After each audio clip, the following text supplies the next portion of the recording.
The unexpected roommate. Alex sat in his tiny, slightly messy apartment, staring at the email from his landlord. "You've been assigned a roommate. She'll arrive today." The notice was blunt, and Alex couldn't help but groan. He had specifically chosen this place because it was small and private. Sharing a space with a stranger wasn't part of his plan. He looked around the apartment, trying to tidy up, but the thought of someone invading his personal bubble made him procrastinate. The knock at the door startled him, and for a second, he froze. "She's here already," he muttered under his breath. Opening the door, Alex blinked in surprise. The woman standing there wasn't what he expected. She was tall, with flawless pale skin that seemed to shimmer faintly under the light. Her long silver hair fell smoothly over her shoulders, and her bright violet eyes almost glowed as they studied him. She wore a strange outfit, tight black material that looked like it belonged in a sci-fi movie. "Alex?" she asked, her voice soft but oddly melodic. Yeah, that's me."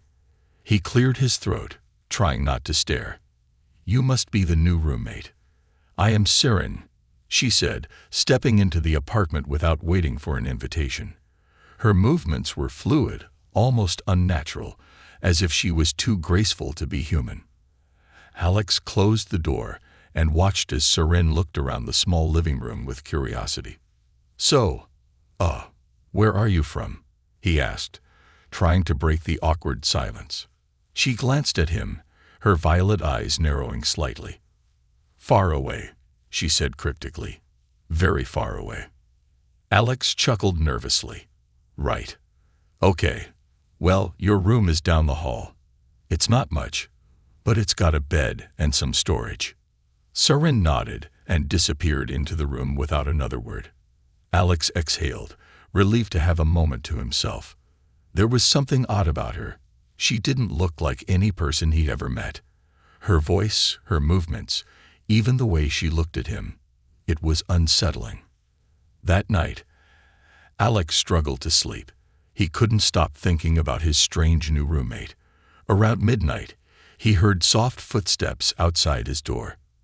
He sat up in bed, his heart racing. The steps stopped, and the silence was deafening. Is she just walking around? Or is she? He shook his head, trying to calm himself. Suddenly, the door creaked open. Alex froze.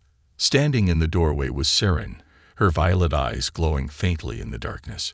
She didn't say anything, just stood there, watching him. Siren, what are you doing?"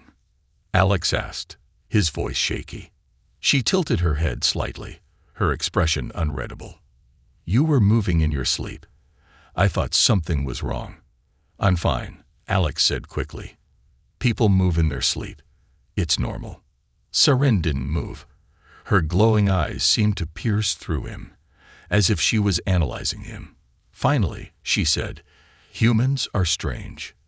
Then, without another word, she turned and walked out of the room, leaving Alex sitting there, wide-eyed and confused. The next morning, Alex tried to convince himself that the encounter was just a weird misunderstanding. But as he made breakfast, he couldn't shake the feeling that something wasn't right. Siren walked into the kitchen, moving as silently as a shadow. "Morning," Alex said, trying to sound casual. Siren nodded, but didn't respond. She opened the fridge, pulled out a bottle of water, and then sniffed it. What are you doing?" Alex asked, watching as she poured the water into a small glass and held it up to the light. "Checking if it's safe," Siren said simply. "It's just water," Alex said, frowning. "For you, maybe." Siren sipped the water cautiously, then set the glass down. "Tell me, Alex, are you afraid of me?" The question caught him off guard. "What? No. I mean, you're a little strange, but afraid." "No." Siren studied him for a moment, her violet eyes unblinking. "Good. I need someone who isn't afraid." Alex didn't know what to say to that. He watched as she walked away, leaving him alone with his thoughts. What did she mean by that? Why would he need to be afraid? Later that evening, Alex found himself staring at the closed door to Seren's room.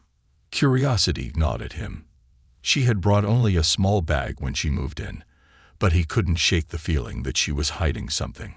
Just as he was about to knock, the door opened, and Seren stood there, looking at him with an amused expression.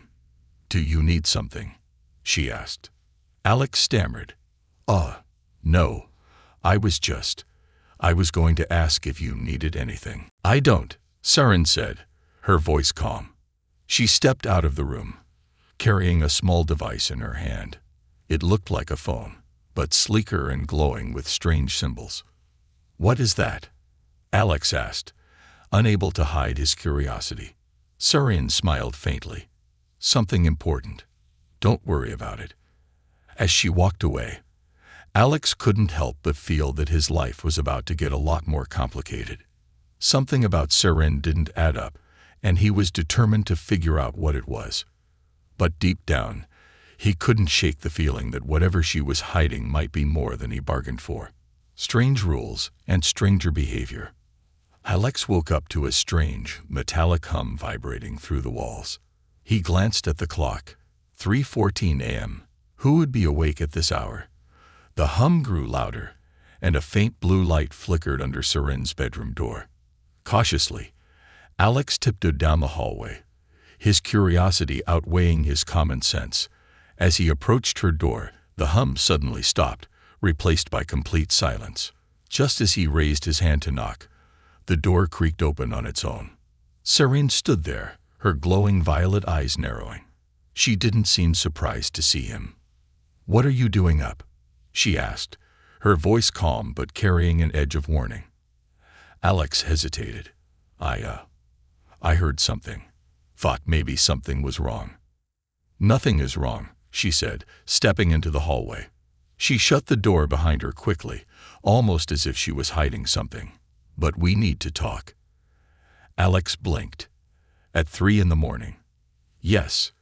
Seren crossed her arms, staring at him with an intensity that made him feel like she could see straight through him. "There are rules you must follow if we're going to live together." "Rules?" Alex raised an eyebrow. "What kind of rules?" Seren took a step closer, her tone firm. "First, you must never lock the doors at night. Second, you are not allowed to enter my room, ever.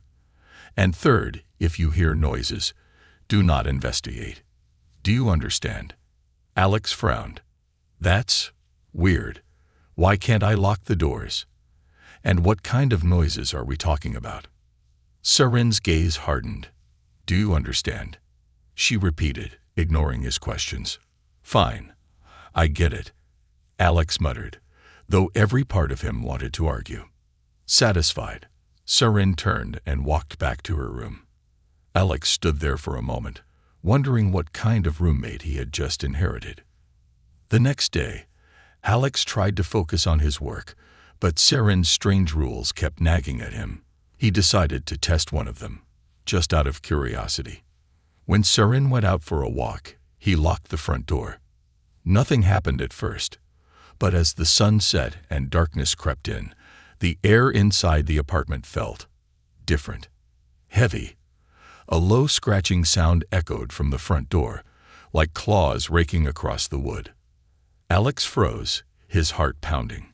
Was someone, or something, outside? The scratching stopped, and then came a slow, deliberate knock. "Alex," a voice whispered. It wasn't Seren's voice. It sounded distorted, almost like a broken radio. Alex backed away from the door, his mind racing. "Who's there?" No response. Suddenly, the lock clicked open on its own, and the door swung inward. Alex stared in horror as the hallway beyond was completely empty. Seren appeared behind him, slamming the door shut with a force that rattled the walls. "What did I tell you about locking the doors?"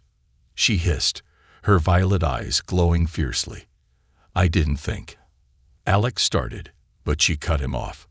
"Don't ever do that again," she said, her voice colder than he had ever heard it. "Why? What was that?" Alex demanded, his fear turning into frustration. You can't just give me weird rules without an explanation. Sarin sighed, her expression softening slightly. It's for your safety. If the doors are locked, it attracts attention. Attention we don't want. What kind of attention? Alex asked, but Sarin ignored him, walking back to her room. Later that night, Alex decided he couldn't take the mystery anymore. He waited until Sarin was asleep, or at least he thought she was, and crept toward her door. He pressed his ear against it, listening for any sign of movement. Instead, he heard a soft humming sound, like before. Slowly, he turned the knob and pushed the door open just a crack. What he saw made his breath catch in his throat. Sarin was standing in the center of the room, surrounded by glowing symbols floating in midair. Her hands moved in strange patterns, and the symbols shifted and rearranged themselves as if responding to her commands. Alex's foot accidentally hit the edge of the door, making a faint creak. Sarin's head snapped toward him, her glowing eyes locking onto his. "Alex," she said, her voice calm, but with a dangerous edge. "You really shouldn't be here." Before he could respond, the symbols around her flared brightly, and the next thing Alex knew, he was lying on the floor outside her room, the door shut tight. The next morning, Alex woke up with a pounding headache and no memory of how he got back to his bed.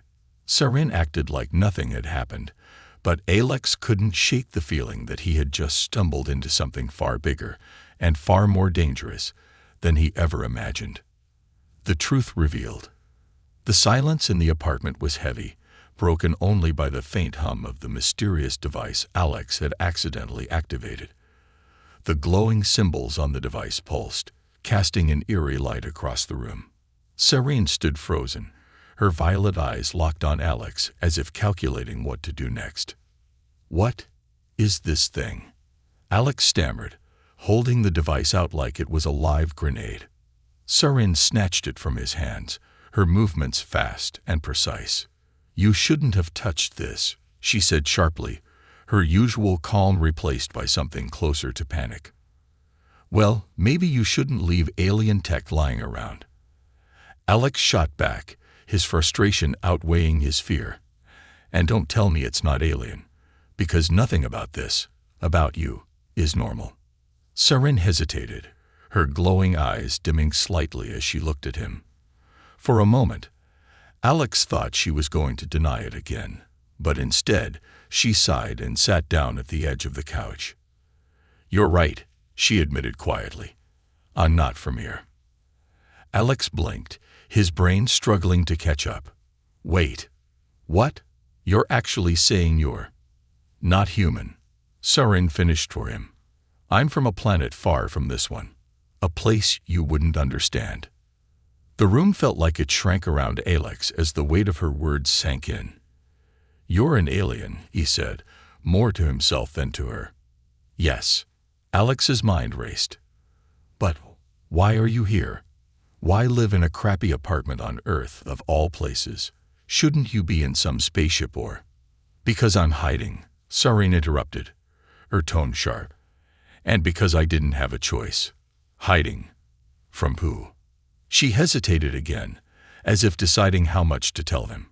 Finally, she said, "From my people. I broke their rules, and now they want me dead."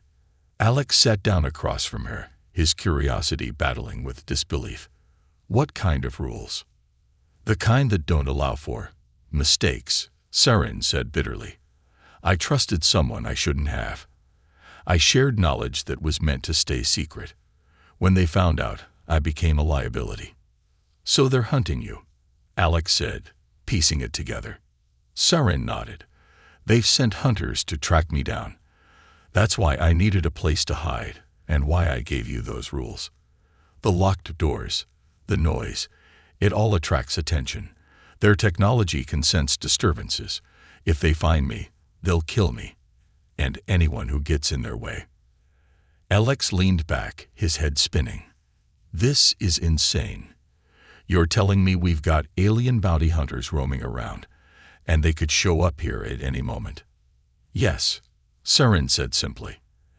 And that thing I touched sent out a signal, Sarin said, her expression grim. A faint one, but it's enough to alert them to this location. Alex stared at her, panic rising in his chest. So, what do we do now? Sarin stood, her movements quick and purposeful. We prepare to leave. If they come here, we won't stand a chance. Leave, Alex repeated, his voice rising. Just like that. I have a life here. Sarin turned to face him, her expression softer now. Alex, I know this isn't fair to you. I didn't want to involve you. But now that you know the truth, staying here isn't an option for either of us. Before Alex could respond, a low rumbling sound shook the apartment. The lights flickered, and a strange metallic whirring noise filled the air. They're here, Sarin said, her voice barely above a whisper. Alex's stomach dropped. What do you mean, they're here? Already? Sarin grabbed the glowing device and pressed a series of symbols, the light dimming before it vanished entirely.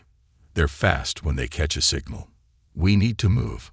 Now. As she headed for the door, Alex stood frozen, his heart pounding in his chest. Wait. Move where? What am I supposed to do? Sarin turned back, her violet eyes locking onto his. You survive, and you trust me. The front door burst open before Alex could respond, the metal hinges screeching as it slammed against the wall. A tall, armored figure stepped inside, its face obscured by a helmet that glowed with the same eerie symbols as Sarin's device. Alex's breath caught as the alien hunter raised its arm, a strange, humming weapon pointed directly at them. Sarin stepped in front of Alex, her posture tense but fearless. Stay behind me, she said, her voice steady. The hunter spoke in a language Alex didn't understand, its voice distorted and mechanical. Sarin responded in the same tongue, her words sharp and defiant. The hunter didn't wait for her to finish. It lunged forward, faster than Alex thought possible, and Sarin met it head-on. Alex stumbled back, watching in stunned silence as Sarin moved with inhuman speed, dodging the hunter's strikes and countering with precision. Sparks flew as their weapons clashed, and Alex realized, for the first time, just how dangerous his roommate really was. Alex, Sarin shouted, snapping him out of his trance. Grab the bag in my room. Now. He didn't think, he just ran. The escape plan. Alex's legs burned as he sprinted behind Sarin through the dark, empty streets. The sound of the alien hunter's pursuit echoed in the distance, mechanical growls and strange clicking noises that sent chills down his spine. We can't outrun them forever. Alex panted, struggling to keep up with Sarin, who moved with an agility that seemed almost effortless. We won't have to, Sarin said without turning around. There's a safe house nearby. If we can make it there, they won't be able to track us. Alex glanced over his shoulder, catching a glimpse of glowing lights in the distance, lights that were getting closer. What happens if they catch us? You don't want to find out, Sarin replied flatly. They turned a corner, ducking into an alleyway, and Sarin stopped abruptly. She pulled out the small glowing device Alex had accidentally activated earlier and pressed several symbols on its surface. A faint hum filled the air, and suddenly, the brick wall in front of them shimmered and dissolved, revealing a hidden doorway. In here, Sarin said, grabbing Alex by the arm and pulling him through. The doorway sealed behind them, just as the glowing lights appeared at the mouth of the alley. Alex leaned against the wall, gasping for breath, while Sarin moved quickly to a control panel on the far side of the room. Are we safe? Alex asked between gasps. For now, Sarin said, her fingers flying over the panel. They won't be able to detect us in here, but it won't last long. They'll start scanning the area. The room was small and dimly lit, with walls that seemed to hum faintly, as if they were alive. Alex took in the strange, alien symbols etched into the surfaces, their faint glow casting eerie shadows. What is this place? He asked, his voice trembling. An old outpost, Saren said, still focused on the panel. My people built it decades ago. It's designed to hide from their scanners, but it was abandoned a long time ago. I wasn't sure it would still work. Alex frowned. So you've just been winging this whole thing. You don't even have a plan. Saren turned to him, her violet eyes glowing faintly in the low light. I have a plan, she said firmly. But it's dangerous, and I need your help to make it work. Your city's communication towers, Saren said. If we can access one, I can piggyback the signal and send them on a wild goose chase. It will buy us time to get out of here. Alex's stomach dropped. You want me to break into a communication tower? Do you know how illegal that is? Do you know how dead we'll be if we don't? Saren shot back. Alex opened his mouth to argue, but the look in her eyes stopped him. There was a desperation there, a vulnerability that he hadn't seen before. She wasn't just fighting for her own survival. She was fighting for his too. Fine, he said with a sigh. But if we get caught, you're explaining this to the authorities. Saren smirked. If we get caught, the authorities will be the least of our worries. The next few hours were a blur of planning and preparation. Saren outlined the layout of the nearest communication tower, using a holographic map projected from her device. Alex couldn't help but be impressed by the technology, even as anxiety gnawed at him. Wait, Alex said, pointing to a section of the map. That's where the security cameras are. If we're going to do this, we'll need to disable them first. Saren looked at him, surprised. You know about security systems. I worked part-time as a tech assistant last summer, Alex said with a shrug. It's not exactly the same, but I know how to loop a camera feed. As long as the system isn't too advanced, I should be able to handle it. Saren nodded, a hint of admiration in her gaze. Good. Then we have a chance. As they prepared to leave the safe house, Saren handed Alex a small device that fit snugly in his palm. What's this? He asked. A failsafe, she said. If they catch us, press it.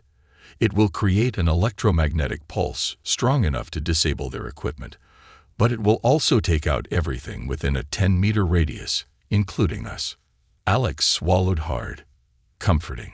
Saren placed a hand on his shoulder, her touch surprisingly gentle. I won't let them hurt you, Alex. I promise. Before Alex could respond, the wall behind them shimmered, and the doorway reappeared. The hunt was still on, and their time was running out. Let's go, Saren said, her voice steady but determined. Alex took a deep breath and followed her into the night, his heart pounding as he realized just how far he was from his ordinary life and how much further he had to go. An unexpected bond. The silence in the underground shelter was suffocating. Alex sat on the cold metal floor, his back pressed against the wall as he tried to process everything that had happened. His clothes were torn, his body ached, and his mind buzzed with questions. Across the room, Saren stood by a glowing panel, her face illuminated by the faint blue light. She looked calm, too calm, considering they'd nearly been caught by alien hunters just an hour ago. You should rest, Saren said without turning around.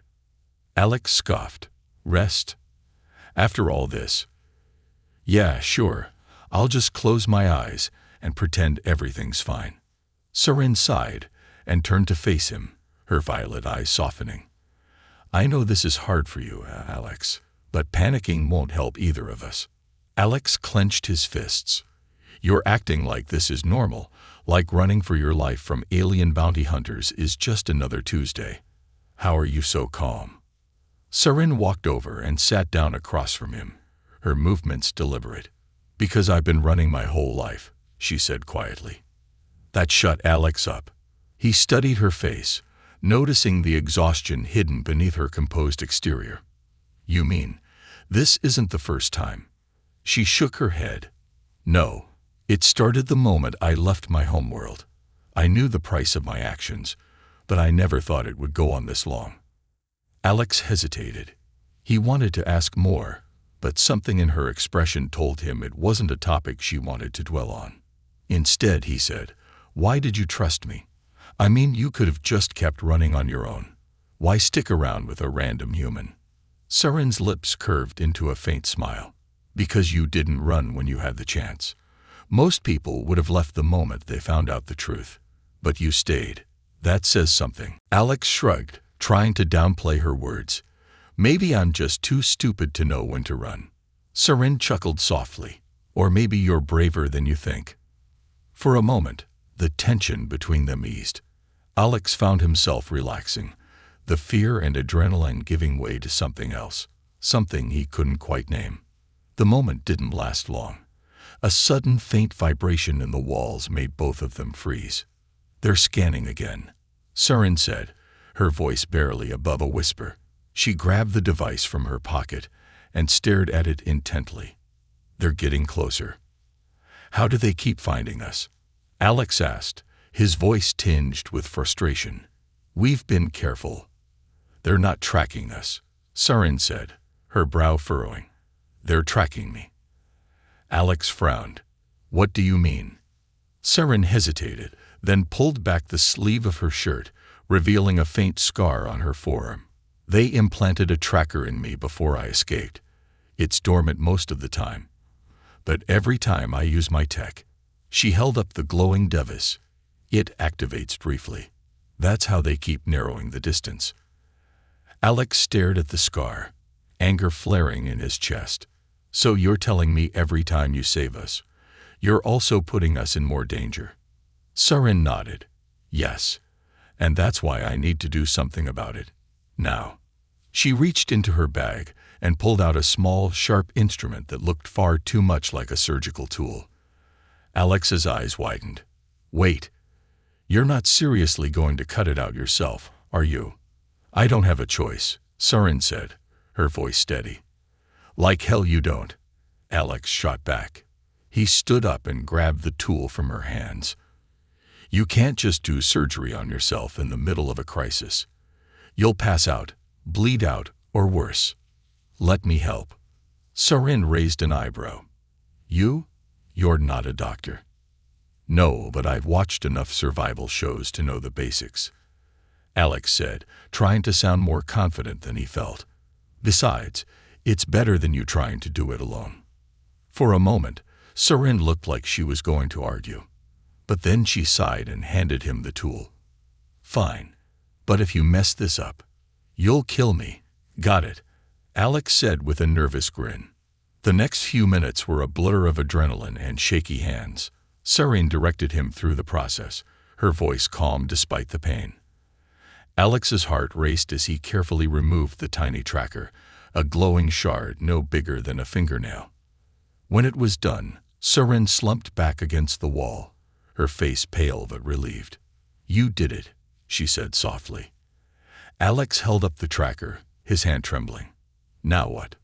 Surin grabbed the tracker and crushed it under her boot, the glow fading instantly. Now we have a real chance to escape. Alex exhaled deeply, the weight of the moment finally hitting him. He glanced at Surin, who was already closing her eyes, exhaustion overtaking her. For the first time since this nightmare began, Alex felt something other than fear. He felt hope, but deep down, he knew their fight was far from over. A sacrifice for survival. The air inside the abandoned bunker was heavy with tension. Surin stood over a makeshift console, her glowing fingers working swiftly across the holographic interface. Alex watched her from a few steps back, the weight of their situation pressing down on him like a physical force. How much time do we have? Alex asked, his voice barely above a whisper. Surin didn't look up. Not enough. They'll be here within the hour. Alex ran a hand through his hair, his frustration boiling over. And your plan is? What? To just wait for them to storm in and kill us. Surin finally turned to face him, her violet eyes glowing faintly in the dim light. No, I'm going to end this. There was a calm finality in her voice that sent a chill down Alex's spine. What do you mean, end this? Surin hesitated, then held up a small silver sphere. It looked unassuming, but the faint hum emanating from it suggested it was anything but ordinary. "This is an energy destabilizer," she said. "If I activate it, it will release a wave strong enough to disable their ships, their weapons, everything. They won't be able to track me anymore." Alex narrowed his eyes. "Okay, great. That sounds like exactly what we need. What's the catch?" Saren's gaze dropped to the floor. "The catch is that it won't just disable their technology. It'll disable everything within a 5-mile radius, including me." The words hung in the air, heavy and unspoken. Alex felt his stomach twist. "You're saying it'll kill you?" Saren nodded, her expression unreadable. "It's the only way to guarantee they can't hurt you, or anyone else, ever again." Alex shook his head, anger flaring in his chest. "No, absolutely not. There has to be another way." "There isn't," Saren said firmly. "I've calculated every possibility. This is the only way to end it once and for all." "Calculated?" Alex snapped. "You're not a machine, Saren. You're a person, and there's no way I'm letting you throw your life away like this." Saren stepped closer, her voice softening. "Alex, this isn't your fight. It never was. You've already risked more than you should have by helping me. I won't let you die for my mistakes." Alex glared at her, his fists clenched. "And I won't let you die just because you think it's the only option. We'll figure something out. We always do." Saren opened her mouth to argue, but the distant rumble of engines cut her off. The hunters were getting closer. "We don't have time for this," she said, turning back to the console. "If you're not going to help me, then stay out of the way." Alex's mind raced. There had to be another solution, something they were overlooking.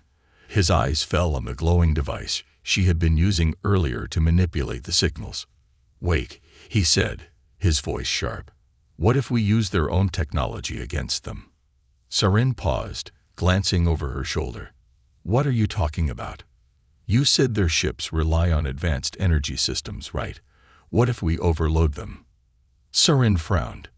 "It's possible, but it would take an enormous amount of energy to destabilize the entire fleet," Alex finished. He grabbed the silver sphere from her hand. "What if we amplify this device's range instead of using it locally? We'd still send out the wave, but it wouldn't be strong enough to harm us. It'd only target their ships and tech." Saren's eyes widened as she considered the idea. "It's risky. If the signal isn't precise, it could backfire and it's better than watching you sacrifice yourself," Alex interrupted. For a moment, neither of them spoke. Then, slowly, Saren nodded. "All right. Let's do it." The next 20 minutes were a chaotic blur. Alex and Saren worked side by side, rerouting power from the bunker systems into the destabilizer. The console flickered and buzzed as the device's energy output surged. "They're here," Saren said, her voice steady despite the tension in the air. Alex glanced at the monitors, which displayed the hunters' ships descending just outside the bunker. "How long do we need?" 30 seconds, Saren said. "But we'll only get one shot at this. If they breach the bunker before the wave activates." "They won't," Alex said, cutting her off. He grabbed a makeshift weapon, a crude combination of pipes and wires, and positioned himself by the entrance. Saren looked at him, her expression a mix of gratitude and concern. "You don't have to do this." Alex gave her a crooked smile. "Yeah, well, you're not the only one who can be self-sacrificing." The door shook violently as the hunters began their assault. Saren's fingers flew over the console, the glow from the device intensifying with every passing second. 15 seconds, she shouted. The door burst open, and Alex braced himself as the first hunter stepped through, its weapon aimed directly at him. Without thinking, Alex swung his makeshift weapon, the crack of metal on metal echoing through the bunker. 5 seconds, Saren yelled. The hunter recovered quickly, its glowing eyes locking onto Alex. It lunged at him, and he barely dodged in time, stumbling backward. "Now," Sarin screamed, slamming her hand onto the console. A blinding pulse of light filled the bunker, and Alex felt a wave of energy ripple through him. The hunter froze mid-lunge, its glowing eyes flickering before going dark. Outside, the sound of engines sputtering and crashing echoed through the air. As the light faded, Alex turned to Sarin, who was slumped over the console, her breathing shallow. "Did it work?" he asked, his voice trembling. Sarin managed a weak smile. "We'll find out soon enough." The final gamble. The silence after the explosion was deafening. Alex stood in the rubble of the bunker, the faint glow of Sarin's energy destabilizer fading into nothingness. The air smelled of burnt metal and ozone, and the distant hum of alien engines had gone completely quiet. "They're down," Sarin said weakly, leaning against the crumbling wall. Her skin, normally smooth and radiant, looked dull and almost human now. "But we're not safe yet." Alex helped her to her feet, his hands steady despite the adrenaline still coursing through him.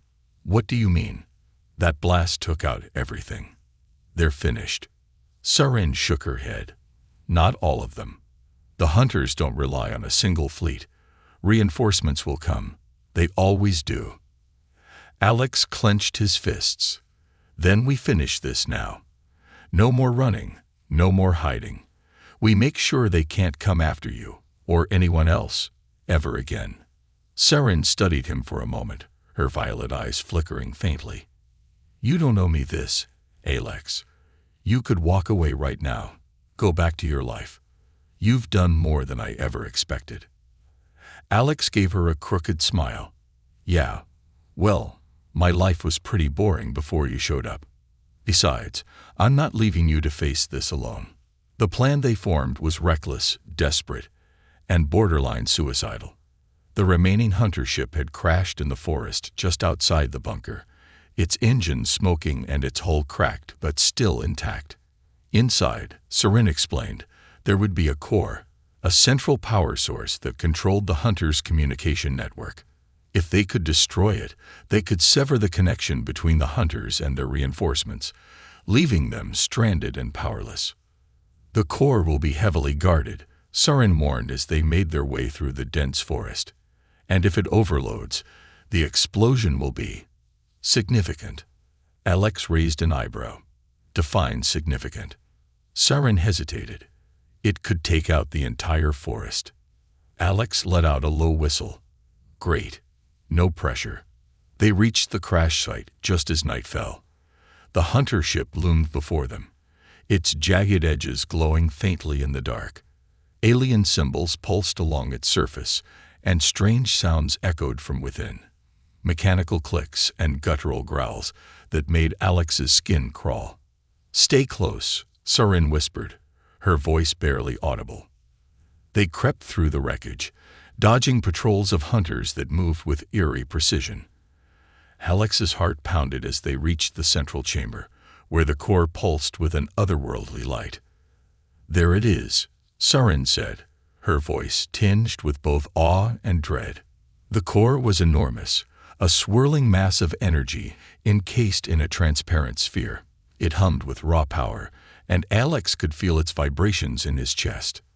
"How do we shut it down?" Alex asked, gripping the makeshift weapon he'd scavenged from the bunker. "We don't," Sarin said, pulling out a small device from her belt. "We overload it." Alex watched as she worked quickly, attaching the device to the core's surface. "How long do we have once it starts?" "Not long," Sarin admitted. "A few minutes, maybe less." "Of course," Alex muttered. "Why make it easy?" Before Sarin could respond, a low growl echoed through the chamber. They turned to see a towering hunter step into the room, its glowing eyes fixed on them. This one was different, larger, more armored, and clearly more dangerous. The hunter raised its weapon, and Alex barely had time to push Sarin out of the way before the first blast hit. "Keep working," Alex shouted, grabbing a metal rod from the floor and charging at the hunter. The fight was brutal. The hunter moved with terrifying speed, its strikes precise and relentless. Alex dodged and swung with everything he had, but he was no match for the creature's strength. "Sarin!" he yelled as the hunter knocked him to the ground, its weapon aimed directly at his chest. At the last second, Sarin lunged forward, slamming her own weapon into the hunter's side. The creature staggered, and Alex seized the opportunity to deliver a final blow, driving the metal rod into the glowing symbols on its chest. The hunter collapsed, its body twitching before going still. "You okay?" Alex asked, pulling Sarin to her feet. She nodded, though her breathing was labored. "The core is set. We need to move. Now." They ran through the wreckage as the core's hum grew louder, the light spilling from it becoming blinding. The ground beneath them shook, and the air crackled with energy. As they reached the edge of the forest, a massive explosion erupted behind them, lighting up the night sky. The shockwave knocked them off their feet, and Alex shielded Sarin as debris rained down around them. When the dust settled, the hunter ship was gone, replaced by a smoldering crater. The forest was eerily silent. "Did we do it?" Alex asked, his voice hoarse. Sarin nodded, her expression unreadable. "They're cut off. It's over." Alex let out a shaky laugh, collapsing onto the ground. "I can't believe we pulled that off." Sarin sat beside him, her gaze distant. "You saved me, Alex. More than once. I'll never forget that."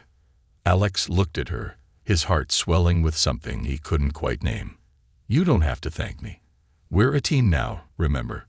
Sarin smiled faintly, her glowing eyes softening. "A team," she repeated, as if testing the word. For the first time in what felt like forever, Alex felt a sense of peace. The fight was over, but their journey together was just beginning.